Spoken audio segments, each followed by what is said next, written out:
मित्रों नमस्कार। मैं अनिरुद्ध विश्वकर्मा। आप देख रहे हैं हिंदुस्तान सपनों का। स्वामी अभिमुक्तेश्वरानंद ने प्रयाग मेला प्राधिकरण के दूसरे नोटिस का जवाब भेज दिया है। जवाब में उन्होंने लिखा है कि पालकी से चलना धार्मिक कृत्य का अभिन्न अंग है। ये आदि शंकराचार्य के काल से 2500 वर्ष सालों से चलता आ रहा है। अधिकारियों ने शंकराचार्य की मर्यादा को खंडित किया, उनके अनुयायियों को पीटा, पुलिसकर्मियों ने पालकी को घसीटकर अपराधियों जैसा सलूक किया, परेड और नुमाइश करके उपहास उड़ाया, पालकी को ऐसे जगह ले जाकर के खड़ा किया जिससे वो नदी में गिर जाए। एक तरह से हत्या का प्रयास किया गया। पालकी को कोई बग्घी नहीं कह सकता क्योंकि उसमें पहिए नहीं है। मित्रों, इस पूरे प्रकरण को सिर्फ प्रशासन बनाम संत की तरह नहीं बल्कि संवैधानिक अधिकार, प्रशासनिक मर्यादा, आस्था और सत्ता, संवेदनशीलता, इन चारों कोणों से देखा जाना चाहिए। प्रशासन का तर्क सीधा है। मौनी अमावस्या जैसे सबसे संवेदनशील स्नान पर्व पर लाखों श्रद्धालु मौजूद रहते हैं। किसी भी प्रकार का धरना, जुलूस या अनियोजित गतिविधि भगदड़, अफवाह और जनहानि का खतरा बढ़ाती है। ऐसे दृष्टि से अगर देखा जाए तो प्रशासन का नोटिस देना अधिकार क्षेत्र में आता है, लेकिन सवाल यहाँ नहीं खत्म होता। सबसे बड़ा सवाल खड़ा होता है कि बैक डेट में नोटिस क्यों भेजा गया। यही सबसे बड़ा संवैधानिक प्रश्न है। यदि सच में नोटिस घटना के बाद बैक डेट में भेजा गया तो यह प्राकृतिक न्याय का उल्लंघन, पूर्वाग्रह का संकेत, सुनवाई का मौका देने की औपचारिकता मात्र है। कानून में दंडात्मक कार्रवाई के लिए पहले चेतावनी, फिर नोटिस, फिर दंड, यह क्रम जरूरी है। मेला प्रशासन ने दूसरी नोटिस में लिखा है कि सदैव के लिए मेले में प्रवेश से प्रतिबंध लगाया जाए।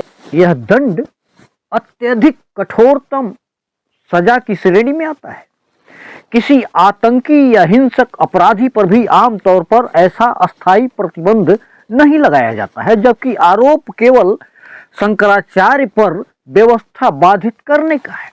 अब सवाल उठता है कि क्या यही मानक राजनीतिक सभाओं, वीआईपी मूवमेंट या सरकारी लापरवाही पर भी लागू होता है? यही नहीं तो यह सिलेक्टिव एक्शन है। संत बनाम सिस्टम, आस्था का राजनीतिक पाठ। स्वामी अभिमुक्तेश्वरानंद शंकराचार्य परंपरा से जुड़े आम साधु नहीं बल्कि धार्मिक नेतृत्व का प्रतीक है। ऐसे व्यक्ति पर कार्रवाई का संदेश जाता है।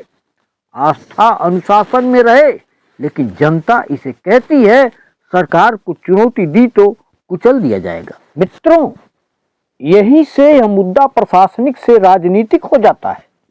क्या यह चेतावनी है या मिसाल? यह नोटिस केवल स्वामी अभिमुक्तेश्वरानंद के लिए नहीं, यह भविष्य के सभी संतों, अखाड़ों, धार्मिक आवाजों के लिए संकेत है।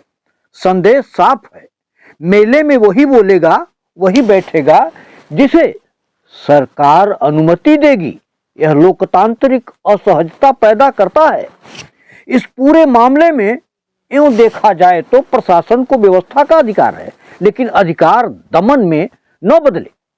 बैक डेट नोटिस और अस्थायी प्रतिबंध न्याय संगत नहीं है। यह मामला कानून से ज्यादा नैरेटिव कंट्रोल का लगता है। यदि प्रशासन वास्तव में निष्पक्ष है तो इसकी स्वतंत्र जांच होनी चाहिए, समान मानक और सीमित अनुपातिक कार्रवाई होनी चाहिए, वरना एक दिन इतिहास लिखा जाएगा।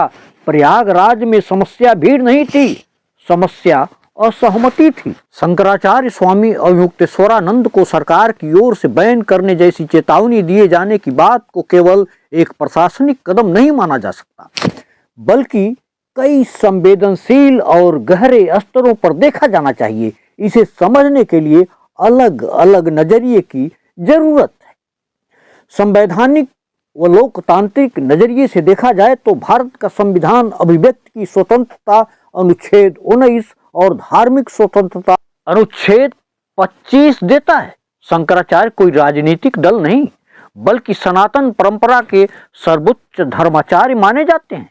यदि वे किसी धार्मिक, सामाजिक या नैतिक विषय पर सवाल उठा रहे हैं तो इन्हें बैन करने की चेतावनी लोकतांत्रिक भावना के विपरीत मानी जाएगी। यहाँ सवाल उठता है कि क्या असहमति अब अपराध बनती जा रही है। इसमें एक बात देखने और समझने की है कि जो सरकारी संत हैं वह इस मामले में चुप्पी साधे हुए, क्योंकि सरकार जो सुविधाएं उनको देती हैं उनसे छीन ली जाएगी, इसलिए वह कुछ भी इस मामले में बोलने के लिए तैयार नहीं है। मित्रों, इससे अपनी बात समाप्त करता हूं। नमस्कार, जय हिंद।